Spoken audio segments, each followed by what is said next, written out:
La tour sans venin représente le dernier vestige de l'ancien château de Parizet, du XIIIe siècle, dont les ruines se dressent sur la commune de Cessinay-Parizet.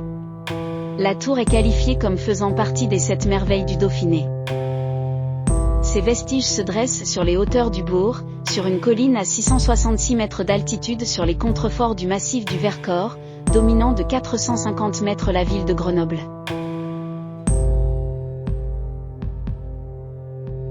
Le peu de témoignages relatifs à ce lieu millénaire n'autorisent que des hypothèses quant à l'histoire de cette tour, dont seul est clairement visible un angle de ce que beaucoup de médiévistes attribuent au donjon. Avec un peu d'attention et d'imagination, il est possible de voir les traces des courtines d'une tour ronde et de l'emplacement d'une citerne.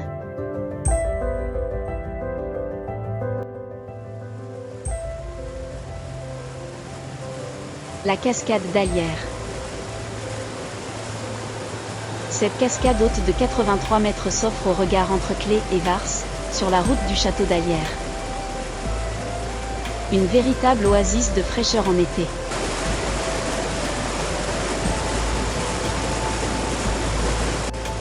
Les gens aiment venir randonner dans l'environnement de cette chute au pied du versant est du Vercors.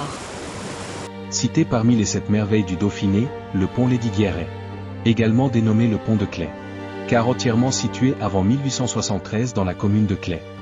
Ce pont en maçonnerie franchissant le Drac. À partir du 2 juillet 1873, date de création de la commune de Pont-de-Claye sur la rive droite du Drac. Une construction très hardie pour son époque avec une unique arche d'un peu moins de 46 mètres d'ouverture, s'élevant à environ 16 mètres au-dessus du Drac. L'ouvrage a été classé monument historique par arrêté du 27 mai 1898. La dénomination du pont provient de l'initiateur de la construction François de Bonne de Lesdiguières, lieutenant général du Dauphiné, mort en 1626.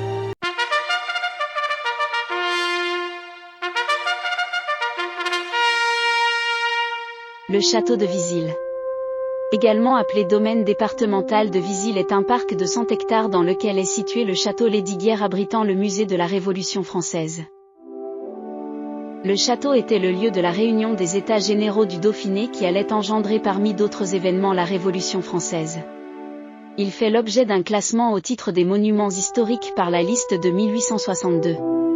La maison et le moulin situés près du château ainsi que le mur clôturant l'ensemble du domaine font l'objet d'une inscription au titre des monuments historiques par arrêté du 3 octobre 1989. La cour d'honneur et le parc font l'objet d'un classement au titre des monuments historiques par arrêté du 23 août 1991. La pierre percée. La pierre percée est une arche naturelle, située au sommet de la colline des Creys, à 1220 mètres d'altitude dans la commune de Pierre-Châtel, ayant la particularité de posséder un trou en arc de cercle de 3 mètres de hauteur. La roche qui la constitue est de la carnieule. Sa forme évoquant un monstre accroupi est source de nombreuses légendes locales. On y accède soit par le versant de Pierre-Châtel soit par celui de la Motte d'Aveillan. Au sommet de la colline, il y a une vue panoramique sur l'ensemble du plateau de la Matésine.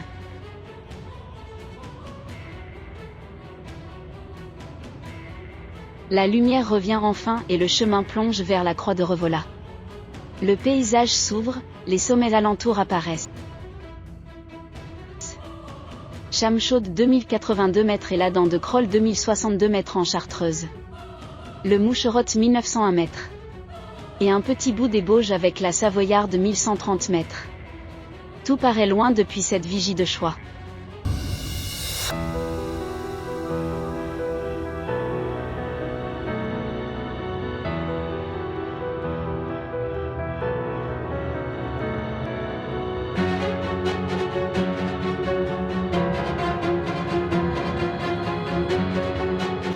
La fontaine ardente, aussi nommée « la font que brûle », fait indiscutablement partie des 7 merveilles du Dauphiné.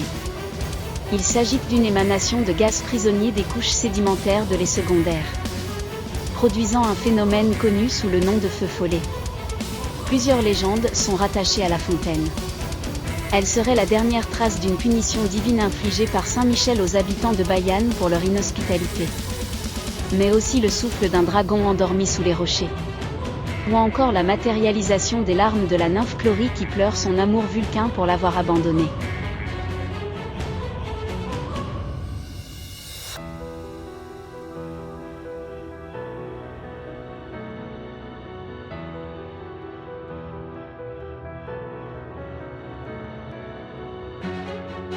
Le mont Aiguille, localisé sur la commune de Chichiliane, est une dent avancée de la falaise orientale du massif du Vercors.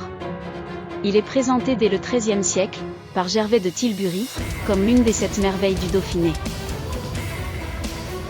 L'alpinisme sur roche calcaire y est pratiqué, en particulier sur la face nord-ouest. Sa première ascension en 1492 est d'ailleurs considérée comme l'acte de naissance de l'alpinisme.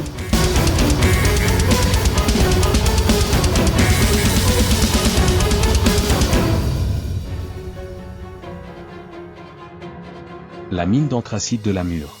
Quand les houillères du bassin du Dauphiné ont fermé la mine de la Mure le 28 mars 1997. C'est une page de l'industrie dauphinoise qui s'est tournée.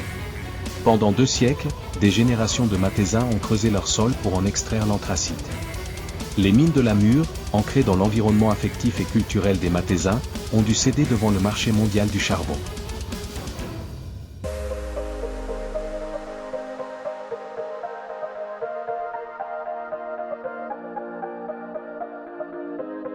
En Isère, le parc éolien est quasiment inexistant. Il faut aller tout au sud du département, au pied de l'Aubiou, pour voir un petit parc éolien de 2 machines.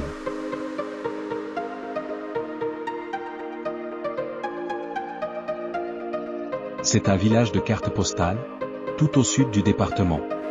Les eaux du lac du Sautet font face au majestueux Aubiou, qui trône à 2789 mètres d'altitude.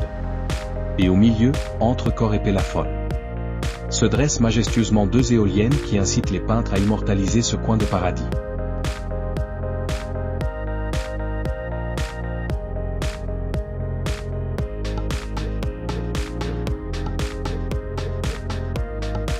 Pourquoi aussi peu d'éoliennes? C'est principalement lié aux spécificités du département, très alpin.